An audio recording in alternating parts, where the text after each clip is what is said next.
Hello, everyone. Diana Rankin here with your weekly message from Phillip and a little story to tell you. And this is week 38 of the year 2020, and it is for September the 13th to the 19th. And we're going to get right into this. We're going to talk about the upside of the COVID-19 pandemic. Is there really an upside? Yeah, we've talked a little bit about it, and we're going to just delve into that a little bit deeper and say, there are some upsides to it. And I was surprised at two of them. And one has to do with electronics and governments. We're going to get into that today. We will, in a few minutes, get a message from my spirit guide, Phillip, from this book. The Master's Book of the Answers by Phillip. Each page is a wisdom, separate wisdom, so we'll get a message for that. And thank you. Thank you for sending in your questions. I appreciate that. This week, this is one of my questions because it came up and I thought, I need to address that. We've looked at it a little bit in other weeks, and I thought this week we're going to look at it some more. And what came up for me is, why are we wearing masks? Not just the physical prevention of the spread of the virus. I wear a mask to protect you. You wear a mask to protect me. Certainly there is that. But I wanted to know, is there an upside of that? Is there a spiritual side of that? And if so, what is that?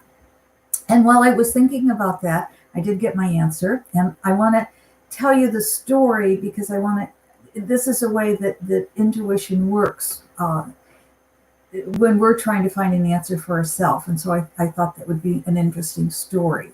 If I'm reading for a client, the answers are there. They come much, much faster than if I'm trying to find an answer myself. And also, when I was thinking about today, I kept hearing Phillip talk about electronics and the upside of electronics with the pandemic. So I wanted to get more information on that. So we have that coming as well. It's 9/11 today. I'm making this Friday and I'm running a little bit later than I usually do. It's right around 4:30 Eastern time. And I want to say, I've thought today, I'm a little sad today because it's 9/11. And what's it been, 20 years, 21 years, 9/11, yeah. 19 years. I'm not good at math, am I? But we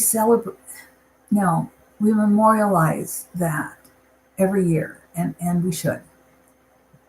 I wonder if we'll ever be able to memorialize those who have died, nearly 200,000 in this country, and many, many more worldwide, if we'll ever have some way of memorializing them.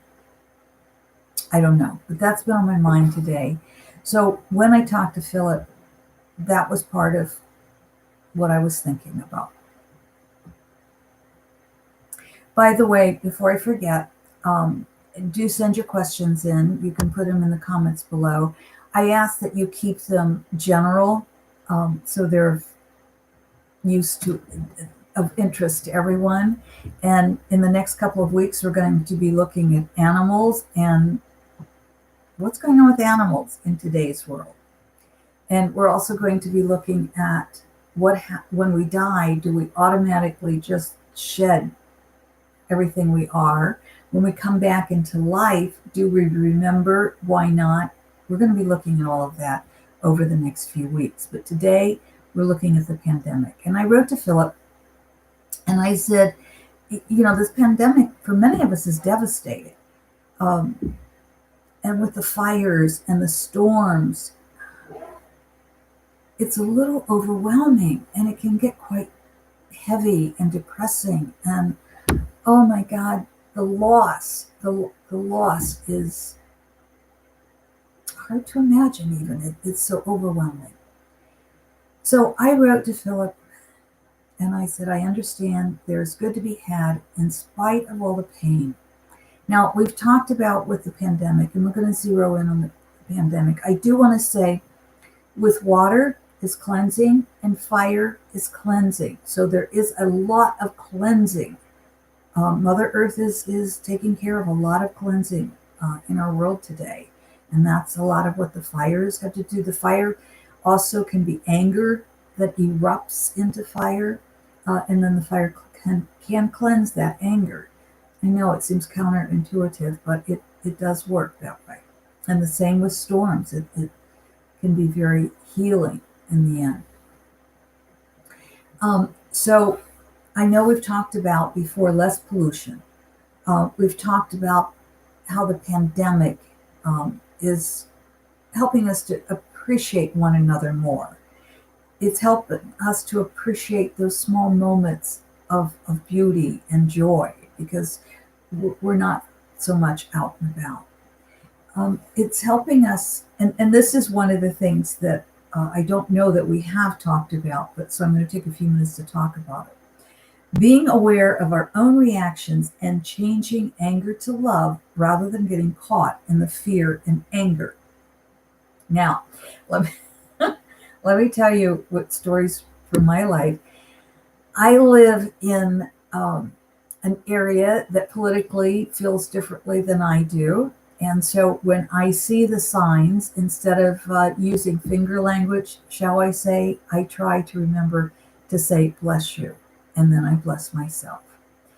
That is much better energy that I want in my life rather than getting angry at those people for their beliefs.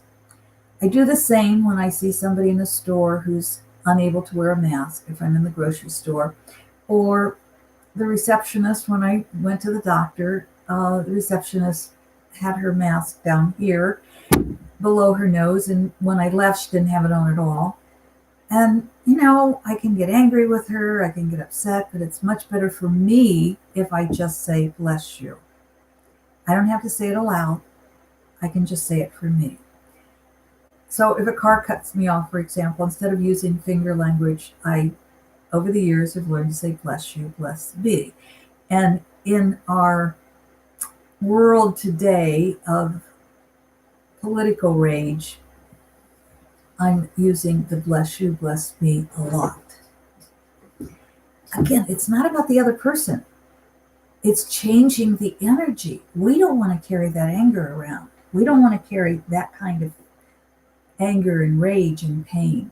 We want to live our lives in as much love as we can, because not only do we need it, but the world needs it. And so we have a responsibility. Look at it like that, to send that out into the world.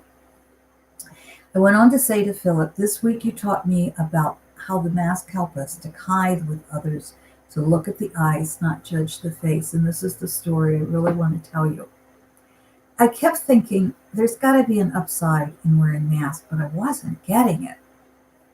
And a group I facilitate once a week, and I also send out, it's the deep awakening to your deeper intuition, and I send that information out in twice a week in the form of lessons. And this past week, I sent a lesson out for them.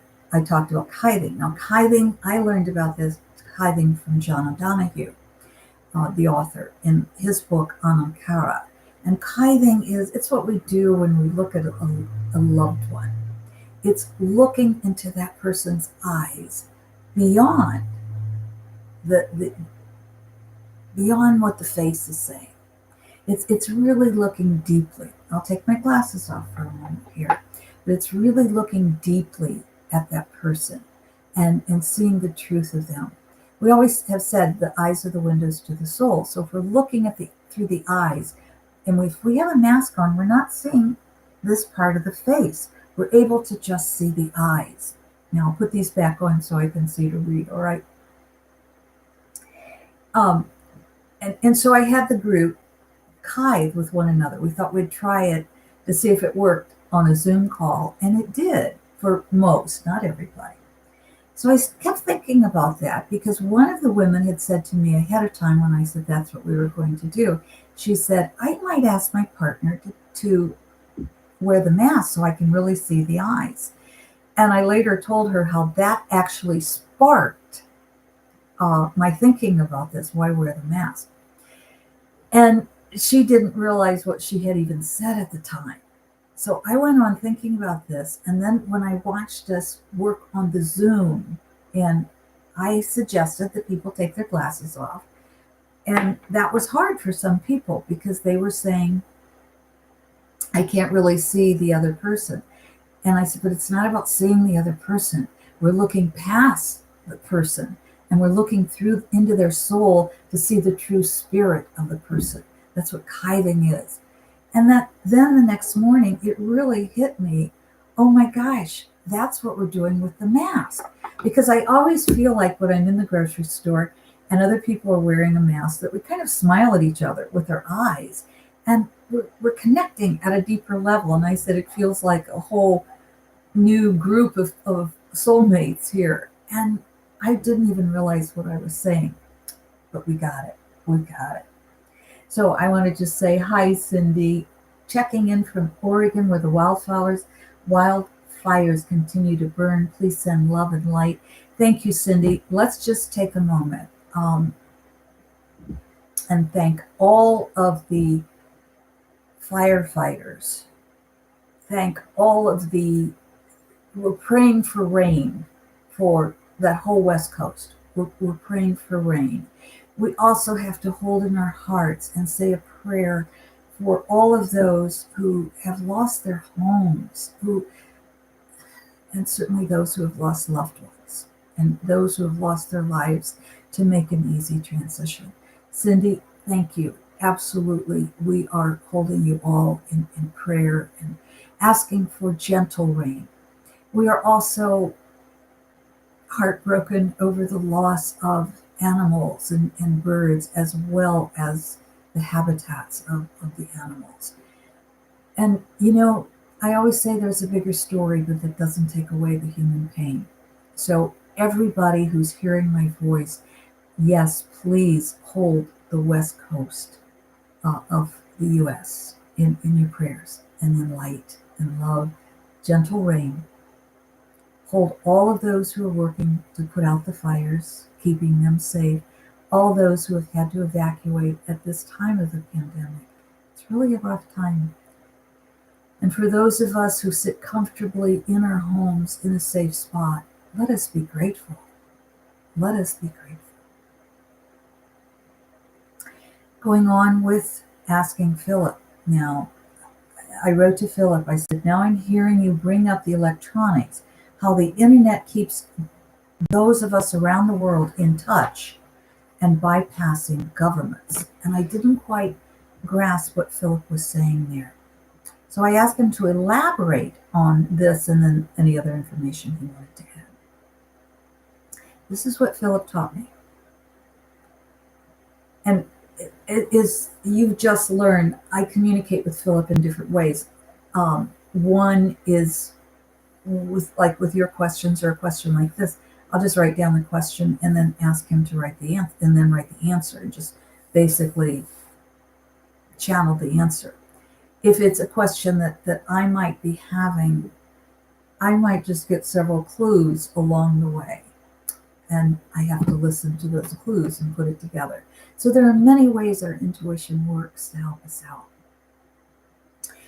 And here's what Phillip said about the electronics. Per the international connections with the worldwide internet, keep in mind that governments are seldom for the people.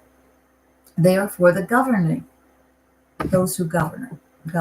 This is not to say governments are not needed. Indeed, they are. But they have grown beyond the needs of the tribe and become the product of those who wish to rule. This is often not in the interest of the people for whom the government was originally created.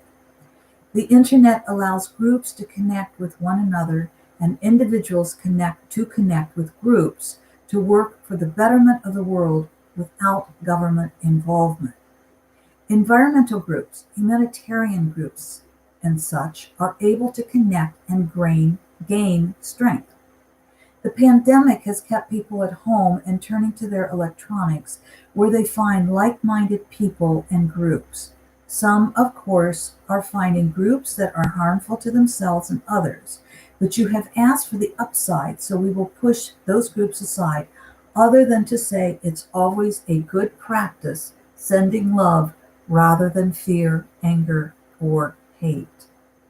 This too is a practice of necessity brought on by the pandemic, to practice sending love rather than dismissing the other. When you are busy in your life, it is easier to dismiss those whose beliefs are different from yours. We do not wish to diminish the pain brought on by the pandemic, nor do we wish to dismiss the outrage at inept governmental handling of the pandemic. We do wish to stress that it helps the human psyche to find the silver lining, so to speak, that even when the sky may seem dark, there are bright stars twinkling right on the other side of the clouds. And Cindy, that's a message for you. Cindy up in Oregon, and all my other friends in California and Oregon, my friends and my clients. Hello, Mariella. So glad to see you here. And then Philip goes on to say, hold your heads up and join your hearts. It is in the joining of like energy that you will heal the world, so many will come to know the joy of living in the light of love. So what Philip is telling us, my friends, is no matter what happens in our life, it's not about dismissing the pain. It's not about ignoring the pain of our own or anyone else's, but it is about seeing beyond those dark clouds and knowing that there are bright stars on the other side of those dark clouds. And we will find those dark clouds. Let's get a message from Philip, shall we? We just flip through here and think, I'm thinking right page. And if you thought right page, our intuition is just right on. If you thought left page, that's a very specific message for you. So listen to that. But here's what the right page says. Find peace and war will be meaningless. Find peace and war will be meaningless. And I think that's for all of us. And you know, one of the books that the name escapes me. I'm sorry. You'll all know who I'm talking about.